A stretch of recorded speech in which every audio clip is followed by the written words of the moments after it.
Have you ever reached a major money milestone and felt nothing? Like you finally crossed that six-figure line, the one you thought would change everything.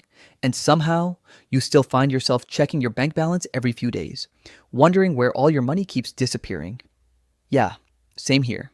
I'm young, and I spend an embarrassing amount of time thinking about money, psychology, and the weird disconnect between income and financial peace. Because here's the truth no one wants to admit: earning more doesn't always mean feeling richer. We've been told for years that once you hit six figures, life gets easier. You're supposed to feel stable, successful, maybe even rich. But more than 45% of Americans earning over $100,000 are living paycheck to paycheck. Not, it's a little tight this month. Literally, paycheck to paycheck. That means half of the so-called high earners are one surprise expense away from panic. And that's not because they're careless or bad with money. It's because the math of modern life doesn't make sense anymore. Let's break it down. When you hear $100,000 salary, it sounds like a dream. That's over $8,000 to $300 a month before taxes. But what lands in your account is a whole different story. Between federal, state, and local taxes, plus Social Security and Medicare deductions, you're probably keeping around 60 to 65% of that if you're lucky. In expensive states like California or New York, even less. In Manhattan, that six-figure salary can shrink to the equivalent of $30,000 and $35,000 once you factor in local taxes and the brutal cost of living. So that $100K you worked your whole career for, it's not really $100K, it's maybe $60K in reality. And then life starts taking bites out of it. Big ones. Let's picture an average single professional in a big city. Rent, $2,500 to $3,500 a month. Health insurance, $500, $800. Student loans, $800, one out of $500. Groceries, $500, $700. Transportation, phone, internet, utilities. There goes another $600, $800. You eat out sometimes. Take care of your car. Maybe try to save a few $100s. By the end of the month, your $6,000 take-home pay is gone. Completely gone. You're not living beyond your means. Your means just don't stretch far enough anymore. And that's the first major truth. Taxes and fixed costs devour six-figure incomes faster than people realize. You can make what used to be considered an upper middle class salary and still feel broke. Because structurally, life got way more expensive while wages didn't keep up. 10 years ago, $100,000 had the buying power of roughly $130,000 today. 20 years ago, it was closer to $175,000. So even if you hit that magical number, you're actually standing still, or worse, falling behind without realizing it. This is why six figures doesn't feel like the financial security our parents talked about. They could buy a home, raise kids, save for retirement, all on one income. Now, a dual income household making $200,000 combined in a major city can still struggle to buy a modest house or save consistently. And if you've ever thought, wait, I'm doing everything right, why doesn't this feel like success? You're not crazy. You're just living in an economy where the definition of comfortable keeps moving farther away.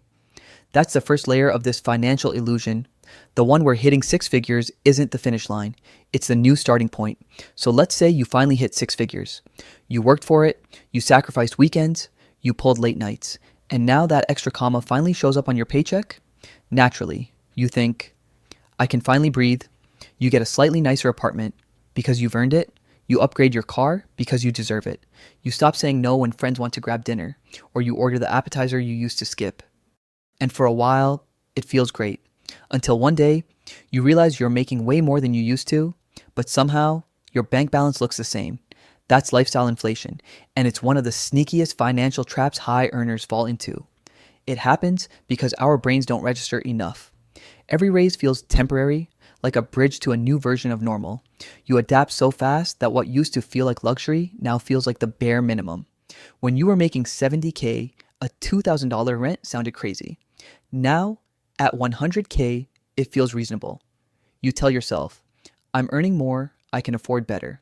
But better keeps getting more expensive. Here's the kicker. Every lifestyle upgrade comes with a recurring cost. That new car, it's not just a payment, it's higher insurance, maintenance, and registration. That luxury apartment, utilities, parking, and fees add up. That gym membership or vacation habit, they become part of your baseline spending, even if you don't consciously plan for them. Once you get used to a higher standard of living, it's nearly impossible to go backward without it feeling like failure. And this isn't about being irresponsible, it's human nature. Psychologists call it the hedonic treadmill. No matter how much more you earn or buy, your satisfaction resets to the same level. So, you keep running faster just to stay in place. Social comparison makes this even worse. It's not enough to live comfortably. We want to feel like we're doing well compared to others. But who are the others? Once upon a time, it was your neighbors or coworkers. Now it's everyone on the internet. Social media has turned financial comparison into a full-time background process in our brains. You open Instagram and see people your age driving Teslas, renovating their kitchens, or taking 3 vacations a year. You don't know their student debt, family money, or credit card balances, but your brain doesn't care. It just tells you you're behind. So you upgrade again, you start spending to match what you see, and before you realize it, your extra income disappears into trying to keep up with a life that doesn't even exist. That's why some of the most stressed people financially are high earners, because there's a disconnect between income and emotional reality. You thought money would buy freedom. Instead, it bought a more expensive version of stress. And there's another twist. As your income grows, so does your social circle. You start spending time with people who make as much or more than you. Suddenly, what once felt like a lot now feels small. The couple making $250K doesn't feel rich compared to the ones making $500K, and those making $500K don't feel rich next to the ones making $2 million, and every raise just moves your comparison point higher. You don't celebrate, you recalibrate. This is why studies show that people who make $100,000 say they need around $240,000 to feel wealthy. And people making $250,000, they say they need $500,000. It's endless. So the question isn't just how much do you make? It's how much do you need to stop feeling behind? Because if you don't learn to manage the psychological side of money, to define enough for yourself, you'll never feel financially secure. No matter how high your salary climbs, lifestyle inflation doesn't just drain your bank account. It rewires your sense of satisfaction, pushing you to chase more instead of enjoying what you already have. And until you understand that, you'll always feel like your 6-figure income isn't enough. Not because it isn't, but because the goalpost keeps moving every time you get closer. Here's the part no one wants to talk about. It's not just personal choices that make 6 figures feel small. It's the systemic cost of simply existing in modern society. Let's start with the biggest expense of them all, housing. Once upon a time, the rule of thumb was simple. Your home should cost about 3 times your annual income. So, if you made $100,000, you could afford a $300,000 home and live comfortably. Today, that equation's dead. The median home price in the U.S. is over $415,000. And in cities like Los Angeles, New York, or San Francisco, that number isn't even close. We're talking $700,000 to $1.2 million for a modest home. Let's do the math. A $600,000 mortgage with average interest rates, taxes, and insurance easily costs $3,500, $4,000 a month before you fix anything, furnish anything, or build any savings. To qualify for that loan, banks now want you to make at least $125,000, $150,000 a year. So if you're earning $100K and living in a big city, home ownership isn't just difficult, it's almost impossible without help or luck. That's why the average age of first-time homebuyers is now 40. 40. That used to be the age when people were paying off their second mortgage, not just getting their first. And it's not because people are lazy or bad at budgeting, it's because the numbers simply don't add up anymore. In many cities, rent alone eats up nearly half your take-home pay. Financial advisors say housing should take 30% of your income, but for most 6-figure earners, it's 45-50%. You can be making more than your parents ever did and still have less to show for it, because the structural costs of adult life have ballooned far faster than incomes. Next up, student loans. For a lot of 6-figure earners, debt is the ghost that follows them everywhere. The national average for student debt is around $40,000, but among professionals with advanced degrees, doctors, lawyers, engineers, dentists, MBAs, that number often jumps to $100,000, $300,000. Think about that. You spend a decade studying, paying for an education that guarantees higher earnings. And when you finally get there, those earnings are already claimed by loan payments. A young attorney in New York might make $120,000, but if they owe $150,000 in student loans at 6% interest, they could be paying $2,000 a month just toward debt. Add rent, taxes, insurance, and transportation, and that high income evaporates instantly. One professional I spoke to described it perfectly. I feel like I'm paying rent to my past. I worked so hard to get this job, but all the money goes to pay for the degree that got me here. And he's not alone. Surveys show that nearly 80% of borrowers with over $130,000 in debt report feeling high or very high financial stress. These are doctors, lawyers, and engineers, people society calls successful, yet they feel like they're drowning. Then there's geography, the silent wealth divider. $100,000 in Austin, Texas, is not the same as $100,000 in San Francisco. In some parts of the U.S., 6 figures still buys you a house, a car, and a vacation. In others, it barely covers rent and groceries. Data from the Bureau of Economic Analysis shows that $1 in New York City buys about 60 cents worth of goods compared to the national average. So, if you're making $100,000 in NYC, it's effectively like earning $60,000 somewhere cheaper, but your expenses are triple. And even though remote work could fix this by letting people live in cheaper areas, companies caught on. Many now adjust salaries based on location, cutting pay if you move somewhere with a lower cost of living. So the old make city money, spend small town cash trick doesn't really work anymore. The economy has adapted and not in your favor. When you stack up taxes, rent, debt, healthcare, and basic living costs, it's no wonder half of 6-figure earners feel like they're barely staying afloat. It's not about poor budgeting. It's a system designed where even solid incomes get squeezed from every direction. And that's where the mental toll kicks in. You've done everything right, studied, worked, earned, yet the dream life you were promised feels just out of reach. That disconnect between what you thought success would feel like and what it actually feels like is crushing.